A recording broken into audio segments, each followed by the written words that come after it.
నీకు ఎన్ని రోజుల నుంచి చెప్పాను నాకు ఐఫోన్ ఇప్పించమని? నువ్వు అసలు పట్టించుకోవడం లేదు. నువ్వు నాకు ఐఫోన్ ఇప్పిస్తేనే మాట్లాడు, లేకపోతే breakup. Baby baby baby baby ఒక్క నిమిషం, నేను చెప్పేది నువ్వు.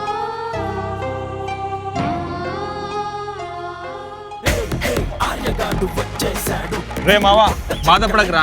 ఇందాక నీ గర్ల్ ఫ్రెండ్ నీతో గొడవ పడింది నేను చూశాను. ఇది తీసుకో ఐఫోన్. ఇది ఐఫోన్ ఏంట్రా, ఖాళీ బాక్స్? ఇది ఖాళీ బాక్సేరా. ఇది తీసుకెళ్ళి నీ గర్ల్ ఫ్రెండ్కి ఇవ్వు.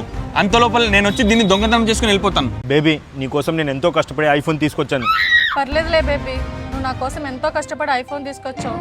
కానీ ఆ దొంగోడు పట్టుకెళ్ళిపోతే నువ్వేం చేస్తావు? సర్లే, బాధపడకు. పద, లంచ్కి వెళ్దాం. సరే పద బేబీ. ఎలా ఉందిరా ప్లాను? అవునా, ఈ ఐడియా ఏదో బాగుందిరా, నువ్వు సూపర్ రా. కొంత సమయం తర్వాత బేబీ నేను నీకోసం ఐఫోన్ తీసుకొచ్చా. ఓ థ్యాంక్ యూ బేబీ. నీ గర్ల్ ఫ్రెండ్ కోసం ఐఫోన్ తీసుకొచ్చావా? నువ్వు సూపర్ రా. ఓపెన్ చేయండి, ఓపెన్ చేయండి. ఖాళీ డబ్బా ఉందేంట్రా? నాకే అబద్ధాలు చెప్తావా? బ్రేకప్.